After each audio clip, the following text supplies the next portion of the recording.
Suivre des cours météo en Belgique, c'est possible, notamment à l'ULB. Muriel de Carpentry a suivi pour nous un cours plus particulièrement centré sur les changements climatiques. Voyez ce reportage. À la fac des sciences de l'ULB, un cours de 3 fois 2 heures est consacré au réchauffement climatique. Un cours qui a moins de 10 ans et que le récent rapport du GIEC a quelque peu bousculé. Ce rapport a évidemment changé mon cours. J'ai dû réécrire de grandes parties de mon cours, introduire plusieurs graphiques. Un cours sur le changement climatique, c'est un cours qui évolue en continu. On n'a pas le choix parce qu'il y a énormément de changements dans la recherche qui se fait dans les régions polaires, dans la climatologie. Une bonne centaine d'élèves sont présents dans l'auditoire. Quel est leur profil ? Je suis Emmanuel Soucha, étudiant en première année de géographie.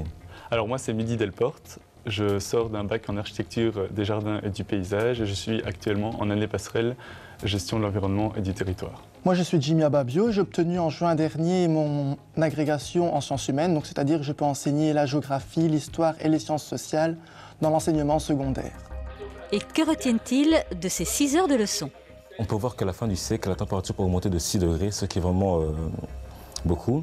Il est donc élémentaire de diminuer les émissions de gaz à effet de serre, notamment le gaz carbonique. Ça nous montre aujourd'hui que notre mode de vie est clairement lié donc, au changement climatique auquel on fait face aujourd'hui et donc que nous sommes responsables quelque part donc, de ces changements climatiques, donc de ces réactions extrêmes que l'on a déjà connues. Par exemple, aujourd'hui, nous avons pu voir que s'il y avait la fonte de la calotte glaciaire au Groenland et en Antarctique, il y avait une hausse de 70 mètres du niveau marin. Donc chose qui pourrait avoir de grandes catastrophes au niveau humain.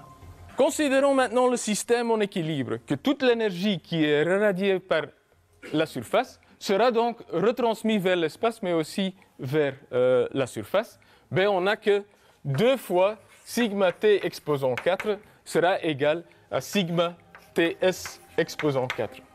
Des notions de base sont fondamentales pour rester accrochés au tableau. Les gens qui sont en première année, ils ont des cours de physique, de maths, de chimie de base.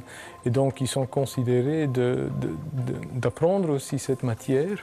Et donc, c'est clair, si on veut expliquer la science derrière des changements climatiques, on est obligé de passer à travers les outils qu'on a, comme utiliser la physique, maths pour expliquer des équations, etc.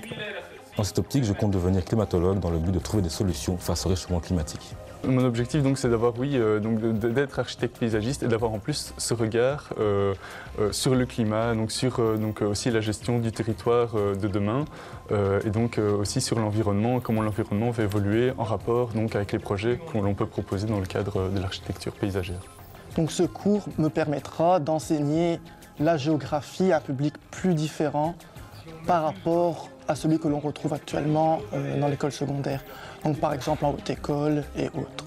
Quand on forme des gens à une université, c'est aussi les donner, les sensibiliser. L'environnement dans lequel ils vivent est en train de changer très rapidement et on peut qu'espérer qu'ils en tiennent compte dans leur vie après l'université.